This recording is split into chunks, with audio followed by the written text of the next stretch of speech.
Durant 3 jours, des dizaines de scientifiques, de responsables politiques et de représentants associatifs ont travaillé sur les grands enjeux de la résilience des Outre-mer face aux risques naturels et technologiques. Le tout dans un contexte de changement climatique. Un séminaire international pour aborder 10 ateliers spécifiques agrémentés de visites de terrain. Le premier atelier a été consacré à la problématique des algues sargasses, véritable fléau pour les Antilles et la Guyane depuis plus de 10 ans. La décomposition de ces algues brunes libère un gaz nauséabond et toxique. La protection des populations demeure un enjeu majeur pour les territoires, tout comme la collecte et la valorisation des algues brunes. Le deuxième atelier a abordé la problématique de l'eau et des glissements de terrain en partant d'une étude de cas concret. Le glissement de terrain survenu en 2011 au quartier Mande-Calebasse à Fort-de-France. Prévention, résilience et accompagnement des populations impactées ont notamment été évoqués. Les normes de construction et la prévention du risque sismique et cyclonique ont occupé les débats du troisième atelier. Une priorité pour les socioprofessionnels, réduire la vulnérabilité du bâti existant. La thématique de la résilience des constructions à venir a également nourri les discussions. Le quatrième atelier a réuni les responsables politiques et scientifiques autour de la question de l'évacuation.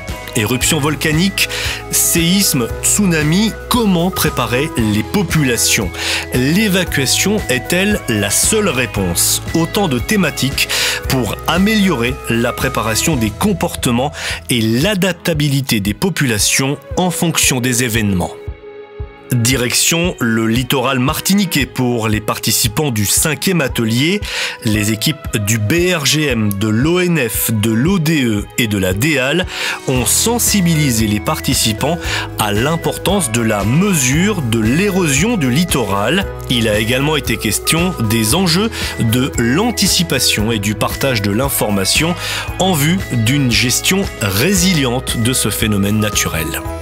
Dans la commune du Prêcheur, l'atelier 6 a permis aux participants d'appréhender l'ensemble des enjeux d'un projet de relocalisation de population et de décomposition spatiale. Plusieurs quartiers de la commune seront ainsi déplacés en raison de risques naturels, un projet multimodal et des enjeux de société abordés durant l'atelier.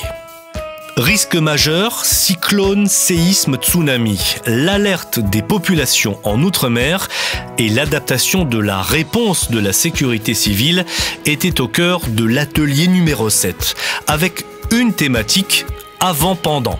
La culture du risque, la mise en place de protocoles clairement définis ont ainsi été évoqués, tout comme l'importance de l'intégration des nouvelles technologies, notamment les réseaux sociaux, afin de mieux accompagner les populations. Sur le littoral atlantique, la commune du François a réuni les participants de l'atelier numéro 8 autour de l'accompagnement des entreprises exposées aux risques majeurs. L'expérience des inondations de 2018 a servi de base de travail pour ces participants afin de définir les actions à mettre en place pour améliorer la résilience de nos entreprises. Le monde de l'entreprise et le risque technologique ont occupé les débats de l'atelier numéro 9 dédié à l'évolution réglementaire, à la gestion des crises et à la prévention des accidents industriels. Sur le site de la SARA, unique raffinerie des Antilles-Guyane, les participants ont pu constater les protocoles mis en place pour faire face aux risques technologiques et aux risques majeurs. L'ultime atelier a été consacré à la thématique de la formation tout au long de la vie et à la culture du risque. La sécurité des citoyens, la formation des fonctionnaires et l'accompagnement des élus ont été abordés en présence des acteurs institutionnels.